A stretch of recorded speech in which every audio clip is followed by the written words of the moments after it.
Hello, this is Dr. Cadena Forni, and today I would like to share with you a few tips to help you protect yourself in the event that you have to care for a sick family member at home with COVID-19.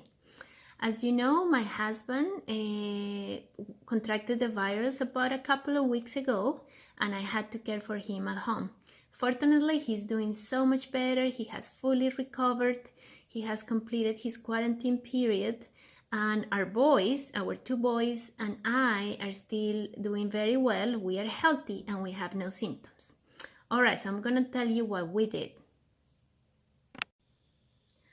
All right, so as soon as we had confirmation of his diagnosis of COVID-19, he isolated to the master bedroom where he also had access to his own bathroom. Nobody was allowed to go in except for me. So our boys and our cat were not allowed to go in. And this is very important to remember because your pet should also be restricted from the sick person as the infection could potentially pass to them.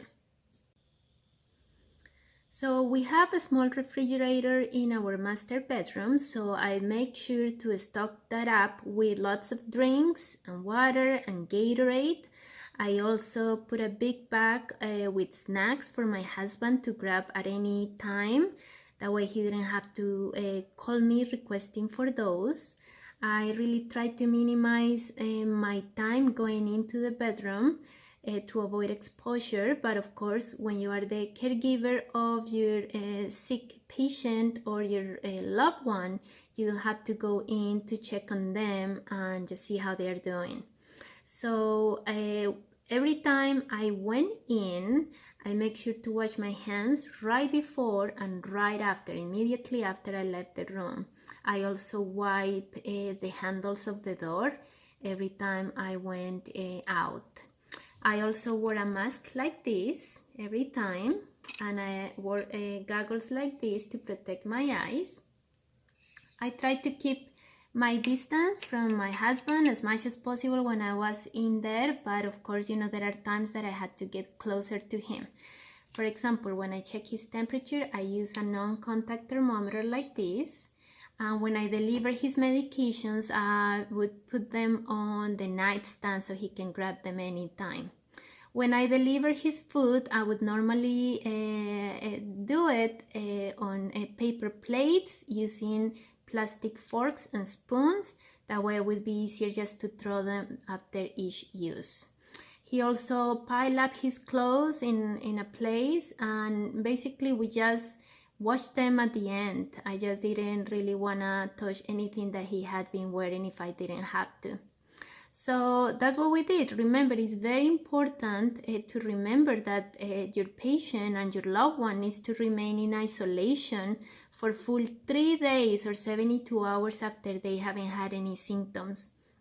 Also, it is important to remember that the caregiver, so you or that person caring for your loved one, should remain in quarantine for 14 days because that's the time that it could take for the infection to show up. Most of the cases, most of the infected people will show up symptoms 5 days after the exposure, and they say that about 97% of the people will definitely show symptoms by day 11. So just be careful taking care of your loved one. My husband is coming shortly and he wants to share with you a few tips on how to keep sane if you get quarantined. All right, here he comes.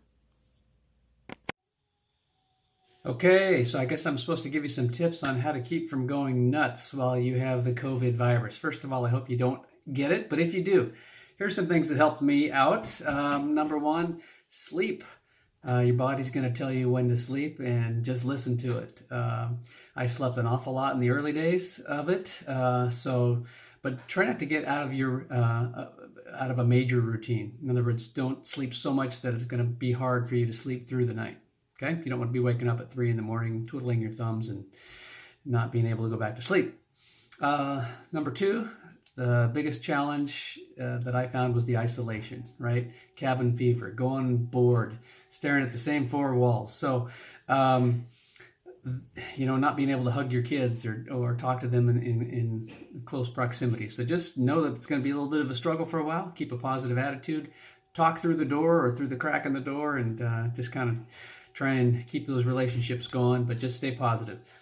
Third thing I had written down was establish a routine. So try and get up, get that shower, get your teeth brushed, establish some sort of normalcy for yourself. As hard as it is, you'll feel refreshed after that shower for a little while anyway. Open up those blinds and just kind of try and stay on a bit of a routine if you can. Get your regular meals on time, breakfast, lunch, and dinner. Try and just stay on a consistent path if you can, and just rest in between. Fourth thing, let's see. I set up a little makeshift TV tray desk area for myself to be able to catch up on my work and continuing education and classes, things like that, kind of taking advantage of the downtime. So be productive if you can. The fifth thing I say is I caught up on some journaling and devotions and just another thing too, I always like to look at things in a positive light. So always something to be grateful for. We've got internet. We've got the ability to text our friends and family. We've got people praying for us and thinking about us. So stay positive. Always find something to be grateful for and kind of take the focus off yourself. Then the sixth thing I say is be humble, accept help. It's hard for some of us to do, to accept help and encouragement from others, but be willing to do that and be ready to pay it forward when you get better. Then the last thing I would say is, for me, kept myself sane by treating myself to a movie every night. I had a little movie date with myself. So I would watch some movies, get caught up on some things that maybe my wife or my kids wouldn't want to watch, a documentary, World War II, or a baseball movie or something like that. So treat yourself to something at night and kind of get a little tired and then go crash and take it on the next day. So stick to those tips. And before you know it, you will be back in the saddle again. All right? Good luck.